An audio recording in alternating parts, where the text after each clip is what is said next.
English reading practice set में एक छोटी सी शॉर्ट स्टोरी आपके सामने, इसके हर एक वर्ड का आपको हिंदी ट्रांसलेट दिया जाएगा।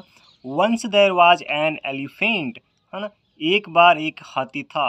वंस देयर एक बार, वाज एन एलिफेंट एक हाथी था। एन क्यों है आपको पता है? एन इंडेफिनेट आर्टिकल है, जिसमें इंडेफिनेट आर्टिकल में ए और एन आते हैं, डेफिनेट में दे आर्टिकल आता है, ठीक है। अगर आपके सामने वोवल साउंड है, अगर वोवल साउंड का नाउन है तो एन आएगा, अगर कॉन्सोनेंट साउंड का अगर वोवल है तो यहाँ पर ए का यूज होता है।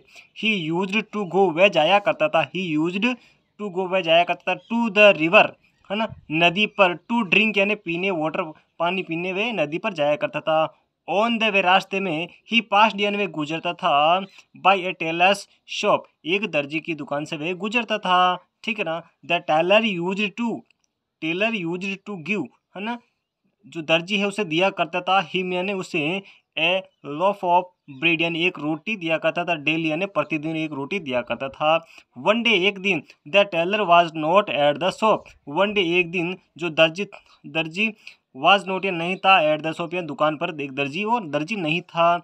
हिज सन, उसका पुत्र, was sitting at the shop, his son यानी दर्जी का पुत्र था, वाज सिटिंग यानी बैठा हुआ था, एट द शॉप यानी दुकान पर बैठा हुआ था।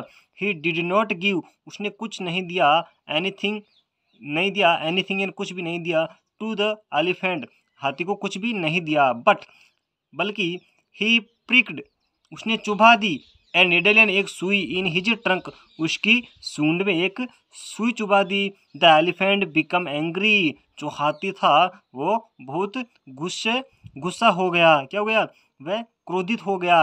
ही वेंट यानी वह गया, टू द रिवर या नदी के पास, बैंक, रिवर बैंक या नदी के किनारे गया, है ना। रिवर बैंक यानी क्या होता है? नदी के किनारे, ठीक है, बैंक यानी किनारा होता है। ही फेल्ड, उसने भरा, डर्टी वाटर यानी गंदा पानी भरा, इन हिज ट्रंक, अपनी जो सूंड थी उसमें एक मतलब गंदा पानी भर लिया। ही केम, और आया, टू द टेलर शॉप, और जो दर्जी की दुकान है उसके पास आया। ही स्प्रेड यानी उसने छिड़क दिया, डर्टी वाटर यानी गंदा पानी, इनटू द शॉप यानी कि पूरी दुकान में गंदा पानी छिड़क दिया। ही स्पॉइल्ड यानी उसने बिगाड़ दिया, ऑल द क्लॉथ्स, क्या होता है? उसने सारे कपड़े खराब कर दिए या फिर बिगाड़ दिए या फिर गंदे कर दिए। मोरल क्या है? मोरल तो ये है कि टिट फॉर टेट, है ना, कि जैसे को तैसा, आप जैसा करोगे वैसा ही आप पाओगे। Thank you for watching.